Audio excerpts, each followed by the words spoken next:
여러분 안녕하십니까? 시청자를 위한 옴부즈맨 프로그램 YTN 시민데스크입니다.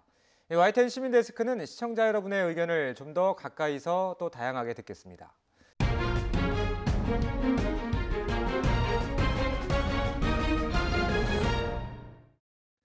먼저 잘한 뉴스 못한 뉴스 코너입니다. 김나정 시청자평가원과 강흥식 YTN 해설위원 나와 있습니다. 안녕하십니까?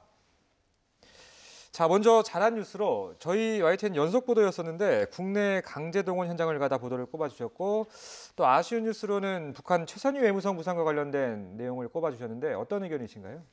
네, 취재 기자가 직접 강제 동원 현장을 방문해서 당시의 실태를 낱낱이 보여줬다는 점에서 현장 취재를 충실하게 했고 또 내용 구성면에서도 돋보였습니다. 국내 강제 동원 현장을 찾아가는 시간, 오늘은 전남 해안에 있는 옥매 광산으로 가보겠습니다. 이곳에서 강제 노역에 시달린 조선인 광부들은 제주도까지 끌려가 노예처럼 일해야 했습니다. 해방 뒤 고향으로 돌아오는 백길에서 집단 수몰되면서 비극적인 죽음을 맞았지만 일본은 물론 우리 정부의 외면 속에 잊힌 존재가 되고 있습니다. 김대근 기자가 현장에 다녀왔습니다. 구불구불한 숲길을 따라 한참을 걷습니다.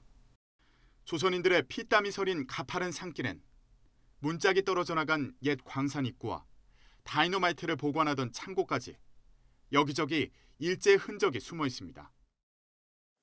네, 저는 30분 정도 산길을 올라왔는데요. 바로 이곳이 일제가 조선의 노동력을 강제로 동원해 자원을 빼앗은 현장, 옥매광산입니다. 비행기 같은 군수품을 만드는 데 쓰인 알루미늄의 원료, 명반석이 많이 나 일제가 손을 뻗었던 곳. 동원된 조선인이 한때 1000여 명에 달했던 것으로 전해집니다. 제대로 된 장비도 없이 노천광산의 바위를 폭파하고 광석을 캐내는 위험한 작업에 내몰렸습니다. 전남 해남군의 옥매광산이라는 곳에서 일제강점기 당시 조선인들이 강제로 노동을 착취당하고 또 바다에 수장된 사실을 당시 생존자 그리고 희생자 유족의 입을 통해서 구체적으로 전달했는데요. 관련된 내용을 애니메이션 기법을 10분 활용하여 효과적으로 전달하면서 동시에 현재 우리 정부와 지원이 미비하다는 점, 또 일본 정부와 해당 기업이 모르쇠로 일관하고 있다는 점도 상세히 전달해줘서 잘한 뉴스로 선정했습니다. 뿐만 아니라 뉴스는 현재 이 문제가 어떤 수준에 있는지를 자세히 보여주면서 정부의 별다른 조치가 없다는 점을 지적하고 앞으로 어떤 식으로 이 문제를 해결해야 하는지 상세히 다뤄 전달해줬는데요. 구조적인 문제를 지적하면서 현재 희생자 개개인들이 일본 정부와 기업에 맞서 홀로 싸우고 있다는 점을 효과적으로 전달했습니다. 일반적인 보도와 달리 스토리 전개나 화면 구성 등 한 편의 짧은 다큐멘터리를 본 듯한 느낌을 가졌는데요. 취재를 하게 된 배경과 이와 관련해서 후속 보도에 대한 계획이 있었는지 궁금합니다. 예. 네, 3.1 운동 기념일을 맞으면 통상 언론사들은 기획 취재물을 준비를 합니다. 특히 올해는 100주년을 맞았기 때문에 더욱 아이템 고민이 많았습니다. 취재 기자 말을 들어보면은 당시에 국내에서도 강제 동원이 있었다 하는 겁니다. 그러니까 우리가 이제 강제 동원하면 통상 이제 국외에서 일어난 일이라고 이제 생각하기 쉬운데 국내에서도 있었고 또 이같이 이제 아픈 역사가 잘 알려지지도 않고 그래서 취재를 하게 됐다고 얘기를 하고 있습니다. 그 옥매광산 이야기는 국내 강제 동원 현장 시리즈 3편 가운데 한 편입니다. 특히 옥매광산은 그 피해자들이 아직 생존해 있고 또 피해자 유족들도 억울함을 풀고자 애쓰는 곳이었습니다. 그 안타까운 사연이 있지만 주목받지 못하는 곳, 그 현장에서는 여전히 억울함을 풀기 위한 싸움이 계속되는 곳이어서 그 옥매광산을 취재한 게 된 것입니다. 그리고 후속 취재 계획을 물어보셨는데요. 취재 기자는 이 취재 과정에서 이 옥매광산 강제 동원의 그 문제는 그 무관심이었다고 얘기를 합니다. 그 옥매광산을 운영한 일본 회사는 그 모르쇠로 일관하고 있고 또 우리 정부도 그 피해 보상 문제에 관심을 보이지 않았다고 합니다. 국외 강제 동원 피해자들의 경우 그나마 그 법적 근거가 있어서 보상이나 지원이 지금 되고 있습니다. 그 지난해 10월 대법원에서는 그 일본 기업에게 그 징용 피해자들에 대한 그 배상 판결도 있지 않았습니까? 하지만 국내 그 피해자들에 대해서는 여전히 그 무관심 속에 이제 있고요. 그래서 이제 YTN은 그 소송을 준비하는 그 유족들 이제 관심을 받을 수 있도록, 그리고 강제 동원의 그 아픈 역사가 또 조명받을 수 있도록 그 이후 과정을 취재해서 보도하도록 하겠습니다. 네, 말씀 잘 들었습니다. 자, 올해가 3.1운동 100주년이 된 해인 만큼 이 문제에 대해서 많은 관심을 갖고 피해 보상도 잘 이뤄졌으면 하는 바람을 가져봅니다. 그리고 이번 아쉬운 뉴스로 이번 북미 정상회담과 관련해서 지난 3월 2일 날 보도됐던 내용인데 이 최선희 외무성 부상 발언 내용과 관련된 보도를 꼽아주셨어요. 어떤 내용인가요? 네, 북한 김정은 위원장의 측근 중 한 사람인 최선희 북한 외무부 부상의 말을 직접 인용해서 지난 제2차 북미 정상회담 상황 관련 소식을 전달했는데요. 당사자의 발언을 직접 보여주면서 북미 정상회담 미합의 이후 상황도 알 수 있었습니다. 다만 해당 내용을 전달하면서 전문가의 인터뷰를 제시했는데 구체적인 내용 분석이 아니었고 당분간 재개가 어렵다라는 전문가의 입장은 해당 이슈에 관심이 있는 그 어느 누구도 할 수 있는 내용이었다고 판단돼서 못한 뉴스로 선정하게 됐습니다. 네, 전문가를 인터뷰한 것이라면 앞선 최선희 부상이 한 말의 배경과 의도를 상세히 분석했어야 했고 또 최 부상이 한 발언의 맥락과 의도, 노림수 등에 대해서 좀 더 자세히 다뤘어야 하지 않았나라는 생각을 해봤습니다. 네, 그 부분에 대해서 간단하게 더 설명해 주시기 바랍니다. 예. 네, 그 최선희 부상의 발언 보도가 누구나 그 전문가의 인터뷰가 누구나 할 수 있는 것이었다. 저는 뭐 그렇게 보지는 않고요. 그 북한에서 김정은 위원장은 절대 권력자입니다. 그 최선희 부상이 김정은 위원장 심리 상태를 언급한 건 상당히 이례적입니다. 저는 북한의 고위 간부가 최고 지도자의 심리 상태를 언급하는 것을 지금까지 본 적이 없거든요. 그 사전에 김 위원장의 허락을 받았든지 아니면 적어도 그 공감하에 한 발언이라고 이해하는 게 맞습니다. 북한이 대내적으로는 성과가 있었다 이렇게 얘기합니다. 그거는 뭐 말 그대로 대내용인 거고요. 기차로 66시간이나 달려가서 정상회담에 참석을 했는데 이것을 실패로 인정하는 순간 김정은 위원장의 그 권위에 흠집이 가기 때문에 그것을 그렇게는 얘기를 못 하고 있는 거고요. 그런데 뭐 누가 봐도 이번 회담에서 합의는 없었고 뭐 성공이라고 보기는 좀 어렵거든요. 그래서 북한 입장에서는 이제 제재 완화를 원했는데 그것을 얻지 못했고 아마 미국의 그 불만이 컸을 겁니다. 그렇다고 김정은 위원장이 뭐 직접 미국에 대해서 불만을 표하는 것은 부담스러우니까 그 최선희 부상의 입을 빌려가지고 아마 애둘러서 입장을 표명한 것이라고 그렇게 봐야 할 것 같습니다. 그 언론은 보통 그 겉에 드러난 사실만 아니라 그 이면도 같이 봐야 됩니다. 그 행간의 또 뜻을 읽는 것이죠. 그래서 최선희 부상의 발언을 보도한 것은 북한의 절대 권력자인 김정은 위원장의 진심, 본심이 어디 있는지 그것을 좀 알아보려고 하는 것이었습니다. 그래서 우리뿐만 아니라 다른 언론사들도 모두 그 최선희 부상의 그 발언을 비중 있게 다룬 것도 같은 맥락이라고 생각합니다. 예, 알겠습니다. 자, 오늘 두 분 말씀 잘 들었습니다. 지금까지 YTN 보도 가운데 잘한 뉴스, 못한 뉴스에 대해서 이야기 나눠봤습니다. 김나정 시청자 평가원과 강흥식 YTN 해설위원이었습니다. 고맙습니다.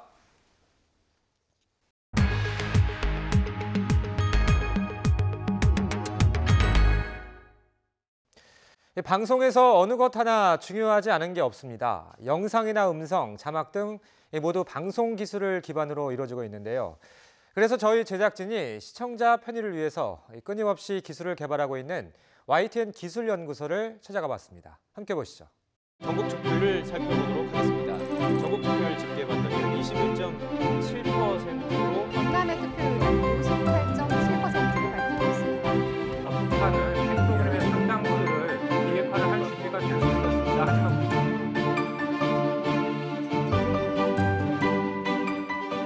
하지만 YTN 기술연구소는 YTN에서 필요한 서비스들을 자체 개발을 통해서 실제 방송에 사용하시는 분들한테 적용할 수 있는 그런 기능들을 제공을 하고 있습니다.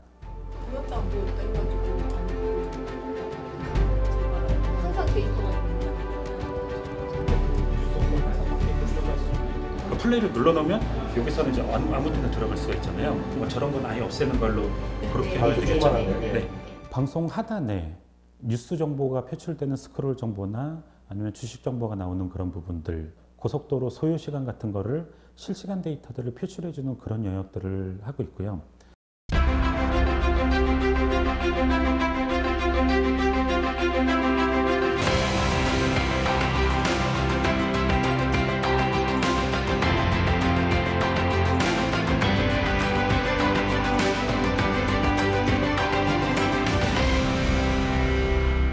가장 크게 일을 하고 있는 것 중에 하나가 선거방송에 관련된 일을 하고 있습니다.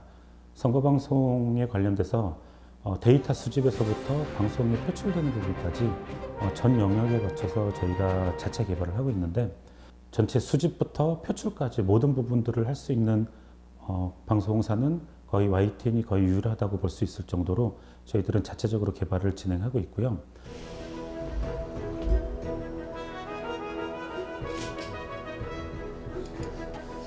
이쪽 파트는 그래픽 표출에 관련된 부분이어서 이렇게 방송 화면에 실시간으로 그래픽을 표출하는 부분들을 개발하고 있고요.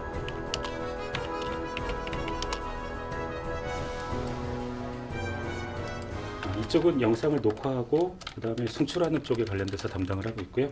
지금 화면 보시는 것처럼 이렇게 영상을 제어하는 부분들을 지금 진행하고 있습니다. 것은 아니지만 앞으로 방향은 큰 성공으로 나아가고 있다. 그런데 이거는 양쪽 편만은 다 좋은 그런 일이라고 생각합니다. 동시 통역을 자막으로 표출해주는 서비스를 개발을 했습니다. 북미회담 때 트럼프 대통령이 영어로 얘기하는 부분들을 그 자막으로 서비스를 해서 시청자분들이 더욱더 내용을 쉽게 이해할 수 있도록 하는 부분들을 저희들이 개발을 하였고요.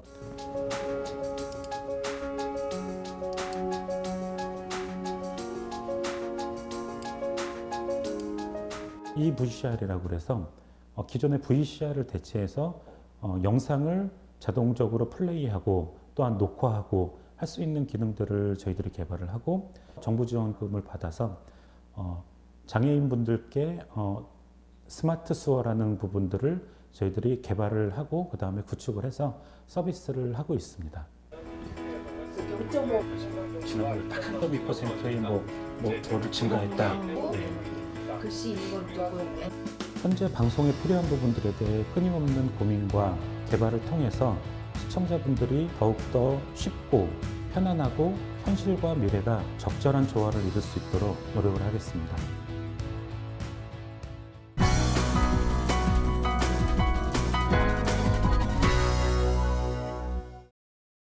네, 지상파 DMB 채널인 YTN DMB 프로그램을 평가하는 내가 본 DMB 순서입니다. 이번 주엔 주간 돌발 영상을 주제로 올렸던 YTN DMB 2월 시청자위원회 소식 전해드리겠습니다. 그렇겠지만 한 편의 그 돌발 영상만 보더라도 저는 굉장히 다양한 감정을 한 번에 느낄 수 있게 하는 그런 프로그램이라고 생각을 했습니다. 다만 조금 아쉬운 것은 이렇게 편집적인 측면에서 저는 아직 아주 세련되지는 못했다는 느낌을 받은 것이 있는데, 특히 이제 제일 처음으로 다시 시작하던 그 1월의 방송에서 그 배경색이 흰색이고 글씨만 검은색인데, 또 그날따라 아나운서도 이렇게 전체 검은색 정장을 입었던 것 같아서 저는 약간 그 화면의 구성이 조금 아쉬웠다는 생각이 들고요. 그 외에도 이제 한 번씩 자막이 나가고 중간중간에 이런 편집 부분에 조금 더 다듬어지면 좋겠다는 생각이 들었습니다. 한번 이제 시청자가 고민을 하고 공부를 하고 스스로 이거 얘기를 하고 싶었나 봐라고 생각을 조금 해야 되는 약간의 몇 개 편들이 있었던 거예요. 어떤 걸 딱 보자마자 이 얘기구나 이랬던 게 있었던 반면에, 어떤 것들은 그래서 이 얘기를 하고 싶었던 거구나, 약간 이런 느낌이 조금 있었었고요. 관련한 사건 요약이 좀 짧게라도 들어가면 좋을 것 같다는 생각이 들더라고요. 왜냐하면 사실은 이 돌발 영상을 어떤 뉴스를 보고 바로 보는 사람들도 있지만 유튜브에도 되게 많이 올라와 있고 댓글도 굉장히 많이 달렸으면 그분들은 딱 그 3분짜리 영상만 보잖아요. 근데 제가 우선 정치를 잘 몰라서 그럴 수도 있지만 그거를 짧게 좀 키워드로 요약을 해주면 이게 뭐를 얘기하고 저니까 더 와닿을 텐데, 앞뒤 배경 지식이 제가 좀 부족하다 보니까 조금 생각을 하고 그러다 보니 좀 늦게 알아채거나 아니면 좀 알아채야 되는 정도가 조금 낮아지는 경우가 있어서, 그러니까 이제 반복적인 보면서 일본 초계기 관련해서 그 영상에는 몇 년도 몇 월에 어떤 일이 있었고 그것이 중국과 어떤 일이 있을 거를 명확하게 해주시니까 아베가 이렇게 반복적으로 정치적으로 이용하고 있구나를 시청자가 그냥 한눈에 봐서 딱 알 수 있도록. 그러니까 조금 과거와 관련된 이슈를 영상에 넣으실 때는 그리고 연도나 자막을 최대한, 물론 취재하신 분들은 현장에 있으셨으니까 기억을 하셨겠지만 시청자 입장에서는 지난달 뉴스도 네, 그런 부분이 있어서 그런 부분을 조금 세세하게 해주셨으면 좋겠고요. 돌발 영상이라는 그런 어떤 특성으로 인해서 다양한 주제로 이제 구성이 되었기 때문에 좀 산만한 그런 느낌은 좀 있었습니다. 그러나 이제 그런 점을 좀 보완하기 위해서 주제가 이제 바뀔 때마다 간략한 요약 소개하고 자막 키워드를 중심으로 그 전체적인 흐름과 그 맥락을 이해할 수 있는 구조로 이제 편성이 되었고, 실제 그러한 측면에서 좀 산만한 내용이었지만 전체적인 큰 흐름과 그다음에 내용을 이해하기에는 큰 문제가 없었습니다. 국회 유치원 부분과 그다음에 스카이캐슬, 그다음에 스카이캐슬 입시 위주의 어떤 문제가 나왔는데요. 유치원과 또 갑자기 스카이캐슬이라는 입시가 너무 세대 간의 어떤 그 차이가 너무 모호해서, 유치원은 학부모의 어떤 그 6살, 7살짜리, 그리고 또 입시는 또 대학생 위주지 않습니까? 너무 갑자기 세대 간의 갭이 커서 그 부분이 조금 이해하기 쉽지 않지 않나, 그렇게 생각을 하고 있었습니다. 이 뉴스는 어떤 팩트만을 사실 전달하는 게 이제 사실은 그죠?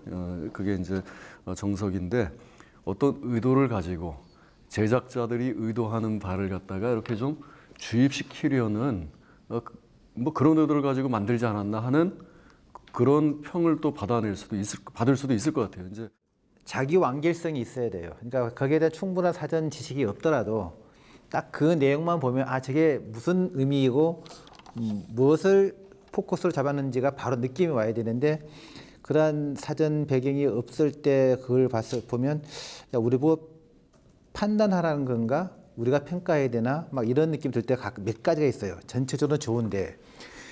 그래서 그런 면에서 저는 1월 첫째 주부터 그 보내준 자료를 다 봤는데, 특히 이제 첫 번째 주에 했던 것은 돌발 영상 10년 부활이라는 것 때문에 상징성이 꽤 있고 그래서 굉장히 나는 신경을 많이 썼을 거라고 생각을 했었어요. 근데 의외로 조금 당시 여당과 야당의 어떤 정치적 공방만 계속 소개해주는, 시청자들 보고 평가를 하는 것 같아요. 그러니까 과거 돌발 영상에서 우리가 기대했던 그 모습이 아니고 그냥 여야의 그냥 공방만 계속 소개해주는 걸로 끝나버리더라고요. 좀 아쉬워서 그랬어요, 제가.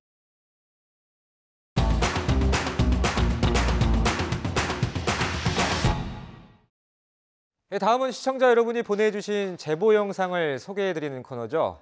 오늘은 까치 영상을 준비했습니다. 까치하면 거칠다는 생각이 들지 않는데요. 그런데 영상에는 우리가 생각하는 그런 까치가 맞나 싶을 정도로 과격하고 대범한 모습을 보이는데, 어떤 영상인지 함께 보시죠. 저희가 저 차에 있었는데 까치 2마리가 싸우더라고요. 15분 이상 지켜봤는데 계속 싸우는 거예요. 2마리 다 지쳐서 아니 죽어버렸나 하고 다가가려다가 좀 기다려봤더니 조금 힘이 나면 또 싸우고, 그러다가 또 지쳐서 있고, 그러다가 나중에 다가가니까 2마리 다 날아가 버리더라고요.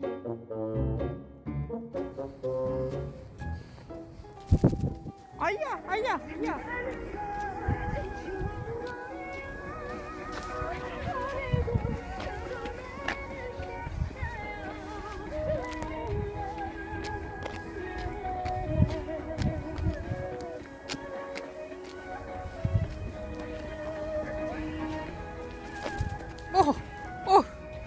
야야야야야.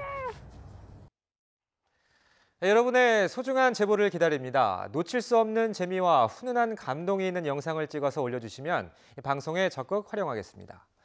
이어지는 순서는 언론 전문가로부터 언론의 문제점을 짚어보고 나아가야 할 방향에 대해서 들어보는 매체 비평 시간입니다. 오늘은 시청자의 보편적 서비스를 위한 언론의 책무라는 주제로 전남과학대학교 최은경 교수에게 들어봤습니다.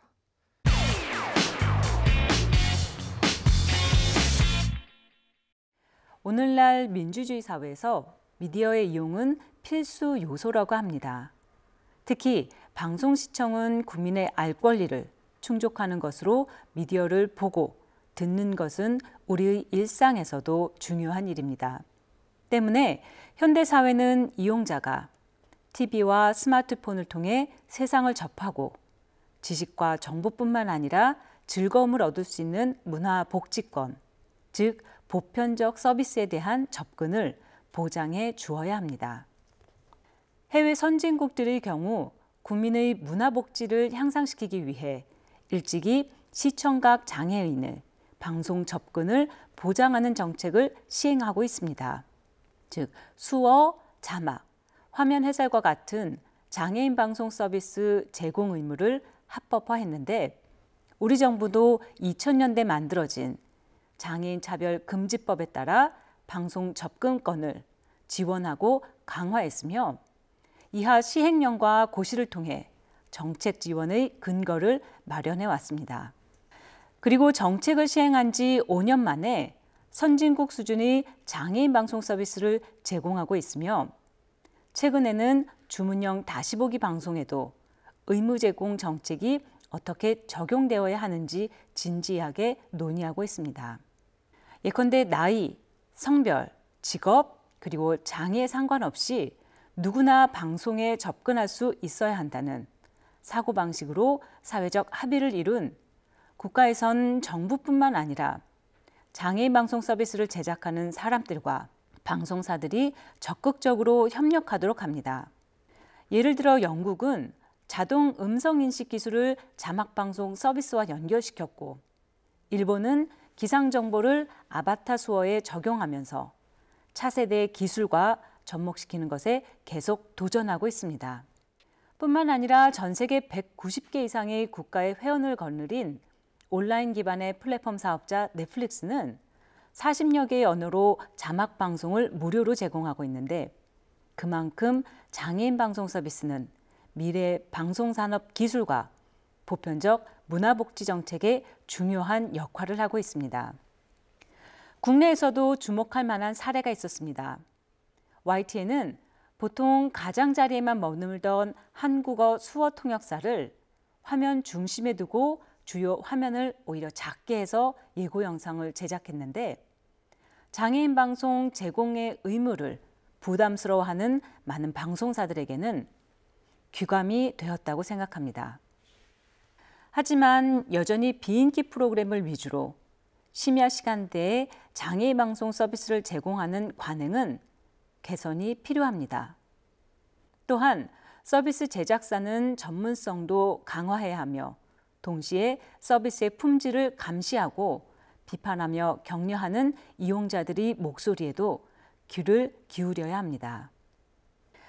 이용자의 목소리를 대변해주는 시청각 장애인협회도 보편적 서비스를 현실화할 수 있는 방안에 대해선 합리적 근거와 대안을 제시하면서 협력적 자세를 기본적으로 유지해 주어야 합니다. 사실 인터넷의 등장으로 방송시장은 전례 없이 치열한 시청률 경쟁을 하고 있으며 이용자들은 과거보다 더 다양하고 많은 서비스를 요구하고 있습니다. 때문에 정부와 장애인 대표, 단체, 그리고 사업자와 이용자는 민주적 거버넌스를 통해 사회적 합의를 이루는 절차에도 동의를 해야 합니다. 우리는 시청자들을 명명할 때 장애를 이유로 이들을 구별짓지 않습니다. 시청자들은 장애와 상관없이 시청을 하는 모두를 의미하기 때문입니다. 여기엔 장애는 극복해야 하는 것이라는 편견도 불필요하며 모두가 더불어 살아가야 한다는 인식이 필요할 뿐입니다. 그리고 시청자의 보편적 접근권을 보장할 수 있는 언론의 사회적 책무는 이렇게 실천으로 완성되어야 합니다. 이것이 시청자들이 바라는 문화복지 사회로 통합된 우리의 미래가 되어야 합니다.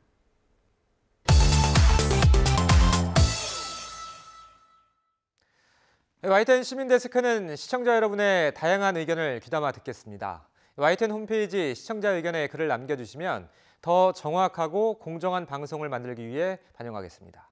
이번 주 순서는 여기서 마치겠습니다. 고맙습니다.